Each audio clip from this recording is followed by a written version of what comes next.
gigi impaksi ini berbahaya nggak dok sebenarnya? Apakah semua orang memiliki potensi impaksi gigi dokter? Gigi impaksi itu sangat berbahaya ya jika itu bisa pakai BPJS apa enggak dokter?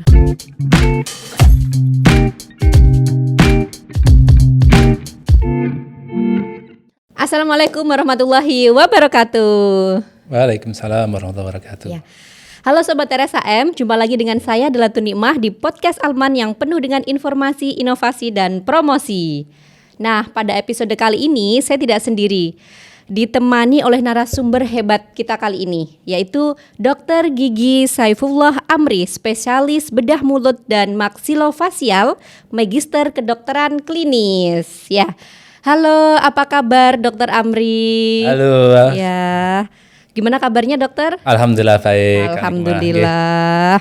Mari kita sapa dulu Sobat RSAM ya dok. Oke. Halo Sobat RSAM. Ya, semoga kita semua dalam keadaan sehat walafiat tentunya. Amin. Nah, sebagai informasi bahwa Dr. Amri ini adalah dokter baru yang ada di RSUD R. Ali Mansur, yaitu adalah dokter baru spesialis bedah mulut dan maksilofasial.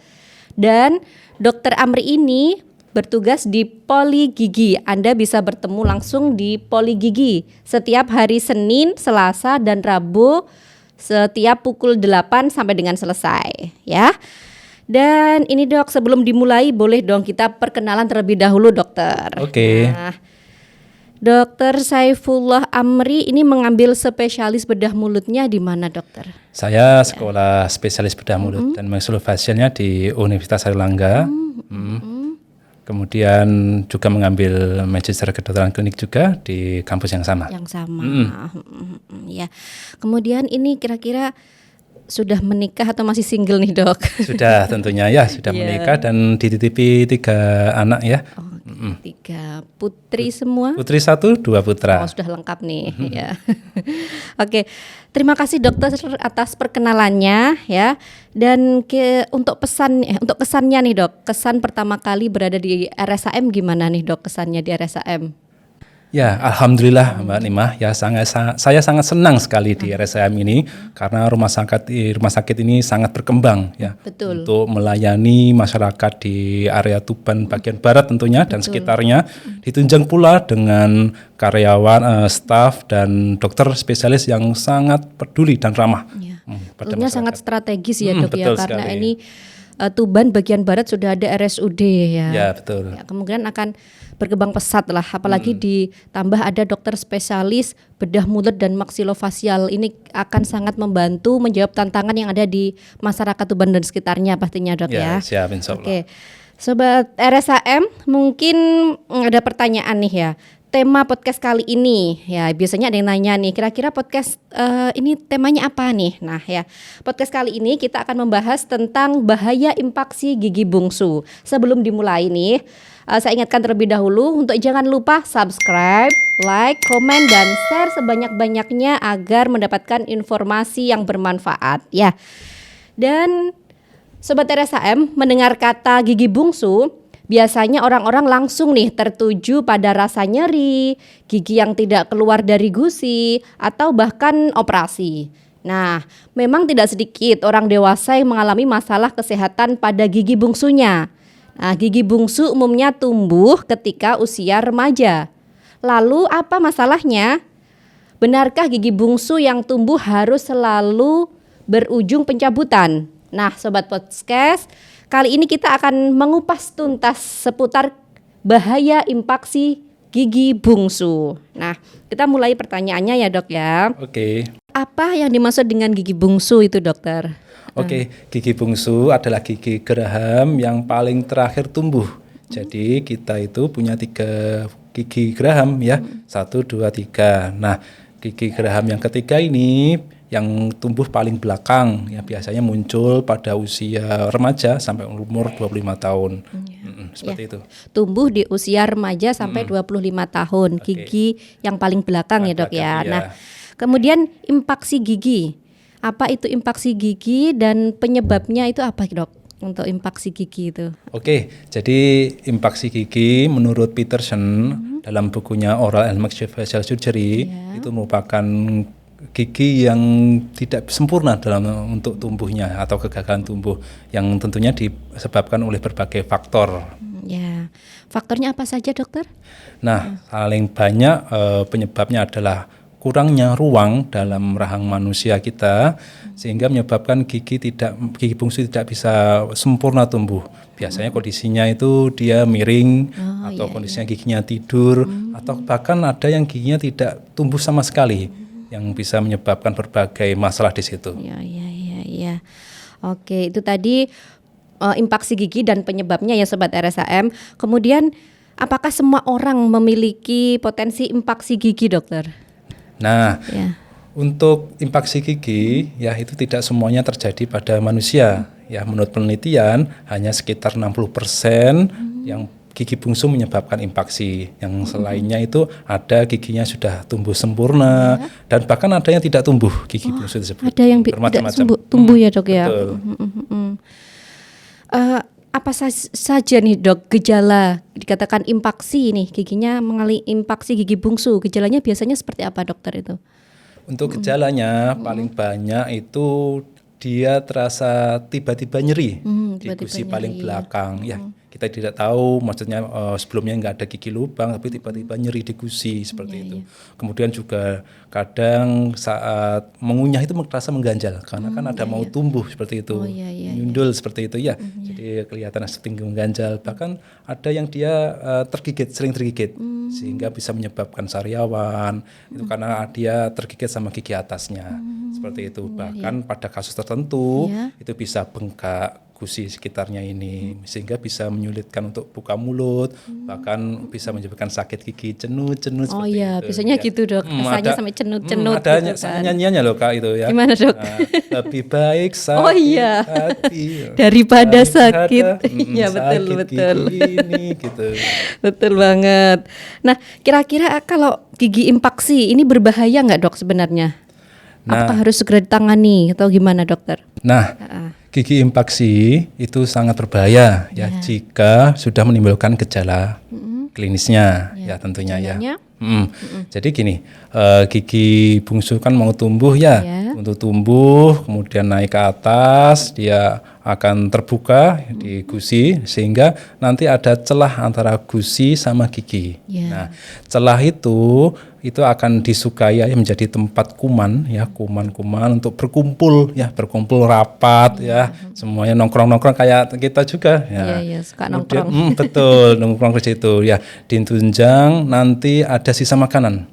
Sisa makanan yang tidak bersih ketika kita sikat gigi karena posisinya paling belakang. Sikat gigi itu sulit untuk menjangkaunya, Kak. Betul. Nah, karena ada sisa makanan itu numpuk semua di situ, akhirnya akan mengarah ke radang, kemudian inflamasi, ya bahkan jadi abses seperti itu. Yang itu sangat berbahaya jika dia sampai meluas ke rahang bawah, bahkan sampai ke leher. Itu sangat mengancam jiwa seperti itu dan haruslah segera ditindaklanjuti. Kemudian ada juga Kak Nima, jadi impaksi gigi itu ada yang dia tidak ada gejalanya. Ada juga ya dok ya? Ada yang gejalanya, jadi semula masih remaja fine-fine aja, tidak ada masalah. Namun tiba-tiba mungkin dekade dewasa muda ya, mungkin menginjak usia 30, tiba-tiba sakit gigi. Geram ini nggak kelihatan ya, secara klinis nggak kelihatan lubang, baik-baik aja. Tapi setelah diperiksa oleh dokter gigi atau dokter bedah mulut, ternyata gigi geraham yang paling belakang itu ada lubangnya, tapi nggak kelihatan. Seperti itu. Kenapa seperti itu? Ya karena biasanya gigi impaksi tumbuhnya miring, ya, miring berdempet sama gigi depannya. Nah, posisi seperti itu ada sisa makanan yang nempel, terselip di sela-sela itu. Nggak kelihatan dari depan. Kita nggak ngerti kalau itu ada yang sisa nempel, makan nempel, bakteri bikin karies di situ. Karies kecil, kemudian menjadi lubang kecil, lubang besar, akhirnya karena dia lubang besar giginya baru terasa sakit.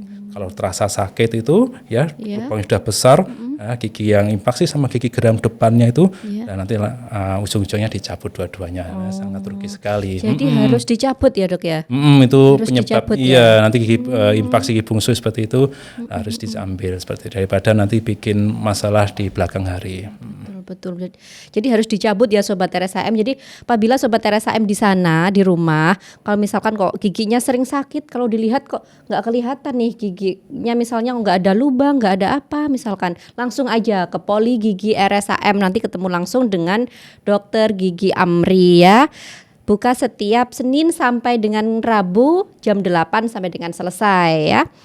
Kemudian nih Dok, misalkan kalau dicabut nih, kira-kira itu sakit enggak Dok saat operasinya gigi bungsu? Sakit apa enggak Dok? Nah, ini yang sering ditanyakan oleh pasien ya Mbak ya. Oke. Jadi untuk operasi odontektomi atau pencabutan gigi bungsu itu sudah sesuai dengan standarnya SOP dan protapnya.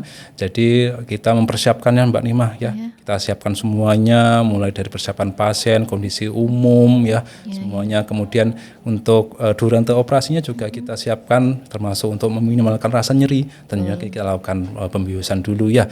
Baik itu bisa dilakukan dengan bius lokal, di rawat jalan ya, poli rawat jalan, maupun dengan bius tidur ya, kita siapkan dengan maksimal, sehingga dengan harapannya maksimal pasien itu kita harapkan tidak merasakan nyeri ketika saat proses operasi gigi.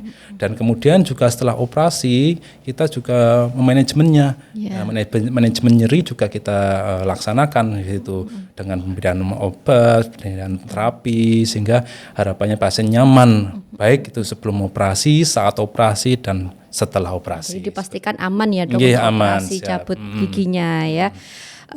Untuk operasinya Dok, itu bisa di Poli aja atau harus ke ruang operasi? Biasanya ada yang nanya gitu Dokter. Jadi untuk operasinya itu berbeda setiap kasus Mbak Nima. Ya. Ada yang biar dirawat jalan di Poli ya. Jadi sekali kunjungan dia nanti pulang langsung tanpa menginap. Ada yang dia harus dikerjakan dengan bius tidur karena mungkin pertimbangannya lain, pertimbangan medis atau tingkat kesulitannya. Jadi harus dilakukan dengan bius tidur, tentunya serawat inap. Jadi nanti dokter bedah mulutnya nanti yang akan menentukan apakah nanti dikerjakan dengan bius tidur atau bius lokal seperti itu. Ya. Jadi harus melalui pemeriksaan terlebih dahulu ya Sobat RSAM ya. Penanganan masing-masing kasus berbeda tentunya ya.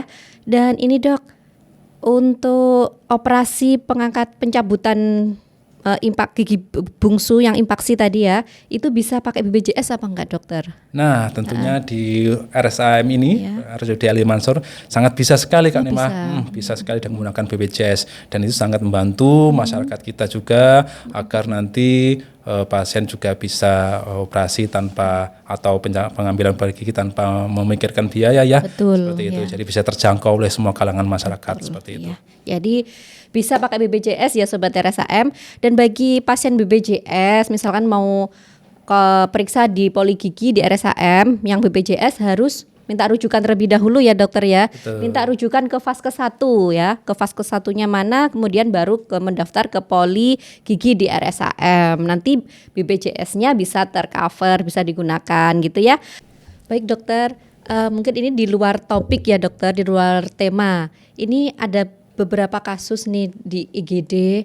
Mungkin ada nih kasus pasien dengan habis menguap, ini nggak bisa kembali lagi nih rohangnya Dok. Jadi membuka terus lah. Itu apakah bisa dikerjakan di Poli Gigi RSAM apa enggak Dokter? Oke Mbak Nima, jadi yang ditemui itu merupakan suatu TMJ locking ya, locking TMJ karena TMJ disorder ya. Seperti itu, karena displacement dari kondelnya, dari displacementnya seperti itu. Nah, sangat bisa sekali kita lakukan, kita layani baik di IGD maupun di Poli rawat jalan. Karena kalau misalnya dia open mouth seperti itu, locking jaw seperti itu, nggak bisa ditunda Mbak Nima. Jadi kasihan nanti pasien juga harus menunggu lama di IGD atau harus menunggu di rawat jalan, nanti harus nunggu sampai buka besok. Kalau misalnya terjadi seperti itu, langsung aja datang ke IGD, nanti akan dilayani oleh tim kita, tim medis kita, ya kita kembalikan, kita reposisikan mandibulanya sehingga keluhan open mouth locking jaw itu akan teratasi seperti itu. Bisa langsung ke Bali ya Dok ya? Insya Allah kita usahakan dengan maksimal. Ya. Oke, terima kasih banyak Dokter atas ilmunya. Dan mungkin ini ada closing statement nih dari Dokter Amri. Monggo apabila ada closing statement untuk Sobat RSAM yang di rumah. Oke, terima kasih Sobat RSAM telah mendengarkan podcast kami hari ini. Untuk Sobat RSAM ya, jika mengalami sakit gigi bungsu ya, jangan takut, jangan khawatir. Datang saja ke Poli Gigi RSAM. Kami siap memberikan solusi ya, dan siap untuk melakukan pelayanan prima. Dan ingat, cek kesehatan gigi setiap 6 bulan sekali. Betul, cek kesehatan gigi setiap 6 bulan sekali ya Sobat RSAM. Demikian Sobat, pembahasan kita tentang bahaya infeksi gigi bungsu. Nah, banyak informasi dan ilmu yang kita dapatkan dari Dr. Amri. Semoga informasi yang Dr. Amri berikan ini dapat bermanfaat untuk Sobat RSAM semuanya. Teruntuk Sobat RSAM yang ingin bertanya seputar kesehatan ataupun request tema podcast Alman selanjutnya, bisa komen di bawah ini ya. Dan jangan lupa untuk follow Instagram, YouTube, Facebook, TikTok ya, karena banyak sekali informasi yang Anda dapatkan di sana ya. Ada sedikit pantun nih Dok. Jalan-jalan di hari Jumat. Cakep. Oke, pergi ke Juanda naik Damri. Agar gigi sehat dan kuat, bisa konsultasi ke Dokter Amri ya. Terima kasih. Oke. Dan kini kita sampai di penghujung acara. Saya adalah Tun Nikmah dan Dr. Gigi Amri pamit undur diri dan sampai jumpa di podcast Alman selanjutnya. Stay safe and healthy. RSUD Ali Mansur melayani sepenuh hati. Sekian, terima kasih. Wassalamualaikum warahmatullahi wabarakatuh. Waalaikumsalam warahmatullahi wabarakatuh.